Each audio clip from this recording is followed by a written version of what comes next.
Part of the problem with work in Catholicism, especially for men, the leader is the priest. And the priest is committed to poverty and chastity. So I imagine you have some thoughts on that. I don't know if he said anything that was accurate. I do not take the 3 vows of chastity, poverty, and obedience. I think Jesus was broke.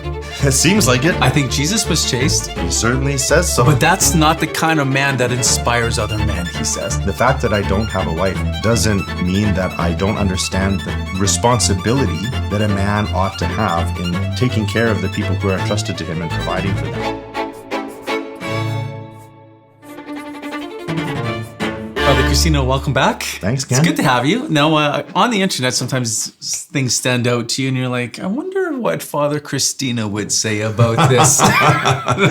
So I got something on my phone, a video, and I want you to react to it. I'll turn it over to you. You just hit play. Sure. I love Catholics. There are Catholics that love Jesus. But part of the problem with work in Catholicism, especially for men, the leader is the priest. And the priest is committed to poverty and chastity. Just so you know, that's my unbucket list. I don't want to die a broke virgin at the church. In fact, I promise you that's not how I'm going out. Within that, it doesn't bring the healthiest men, and it doesn't encourage and inspire men. Because if the leader is, well, he doesn't have a wife, he doesn't have kids, he doesn't own anything, he's not building anything, and he's not responsible for anyone, it's really hard to admire that guy. So I imagine you have some thoughts on that. Yeah, I wonder where to begin. I don't know if he said anything that was accurate. I don't know who that is. Yeah. First of all, we need to differentiate in the priesthood between different ways in which the priesthood is lived out. There's what are referred to as secular priests, which probably sounds a bit weird, but I'll explain that in a moment, and religious priests, which you would say, aren't all priests religious? But the point about a religious priest is that they belong to an order. And so their first and primary vocation is to be part of the order. So we've heard of things like the Benedictines or the Dominicans or the Franciscans, the Carmelites. So they have an order, and their membership in that order dictates the way in which they live their life and what their particular charism is. And so the order of preachers is the proper name of the Dominicans. And so their charism is supposed to be that of teaching and preaching. The orders of the friars minors, the technical name of the Franciscans. And the whole idea behind them is that they're supposed to live as though they were like the little brothers of Jesus, that they just tried their best to imitate him in his poverty. So there's so many religious orders and the ways that you can be a religious priest. They take 3 vows that are known as the evangelical counsels of chastity, poverty, and obedience. Chastity meaning perfect continence. In other words, no sexual relationship, which therefore also means no marriage. Poverty means that you don't own anything of your own, that you use what is owned collectively by the community. And obedience meaning that you have a superior who will dictate the way in which you exercise your ministry and how you organize yourselves in your shared common life. So that's its own whole reality. Some religious priests end up serving in a parish community, if that's what their superior asks them to do, but they're one way of being a priest. The secular priest is called secular just because he's not a religious priest, which means he lives in the world.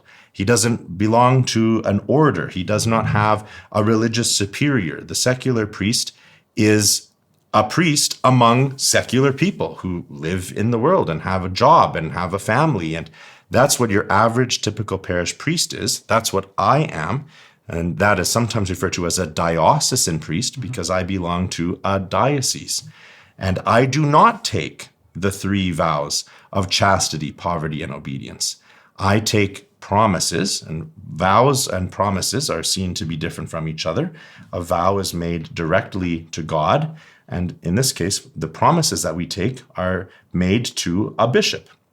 And my promises to the bishop are that I would remain celibate, which means that yes, I do renounce marriage, but I renounce marriage for the sake of being available to my parishioners in order to put myself completely at their service, to imitate our Lord, who himself also was not married, and in order to be able to imitate on earth the kind of union that we're supposed to have with God in heaven, where Jesus himself says there will be no giving or taking and receiving in marriage.